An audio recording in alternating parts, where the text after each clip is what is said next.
Lancé en 2009 aux Pays-Bas, le foot-golf ne cesse de trouver des adeptes. Aujourd'hui en France, il rassemblerait environ 4000 licenciés répartis dans 25 clubs. En Gironde, c'est le golf de Camérac le plus en pointe dans la pratique de ce sport. On a affiché complet pour cette étape à Camérac. Ça fait 2 fois cette saison, à Moliette ça avait été le cas aussi. Donc oui, il y a de plus en plus de monde et à chaque fois il y a des joueurs aguerris qui reviennent tous les ans, mais il y a des nouveaux joueurs à chaque fois qui viennent découvrir le foot-golf. Ouais. Pratique sportive expérimentale durant plusieurs années, le foot-golf se structure. Il est désormais affilié à une fédération. Cette année, on a créé la Fédération nationale de foot-golf, dont je suis le coprésident, l'heureux coprésident.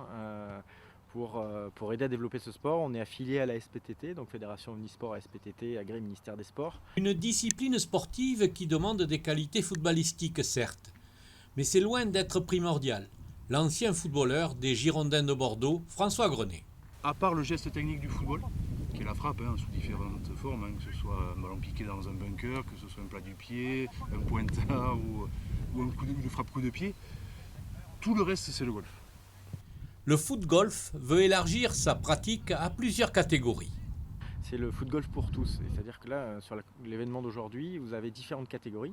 Donc il y a des juniors, il y a des enfants, il y a les femmes, il y a les hommes et il y a aussi des handisports. On a 2 handicapés là, sur le parcours qui jouent et c'est un des grands bonheurs du foot-golf, c'est de pouvoir mélanger tout le monde en même temps, sur le même parcours, sur le même sport, la même compétition. Caroline a suivi son copain sur un parcours. Sans aucune expérience, elle y a vite trouvé ses marques. J'ai jamais tapé dans un ballon, je détestais courir, donc les conditions ici sont propices justement à la marche et à rester en plein air.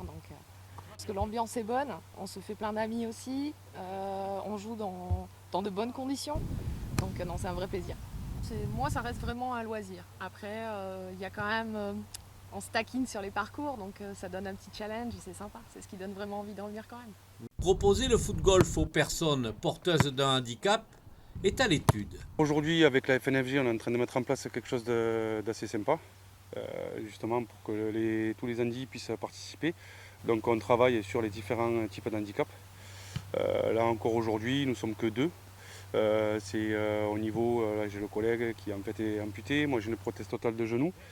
Donc on y travaille, il y a d'autres handicapés, visuels, etc. Donc est-ce qu'on les met dans notre catégorie ou est-ce qu'on fait plusieurs catégories d'handi, on ne sait pas trop encore, mais c'est vrai que c'est super. En bon ambassadeur de ce sport, François Grenet souhaite voir les golfs de la région ouvrir beaucoup plus nombreux leurs portes au foot-golf.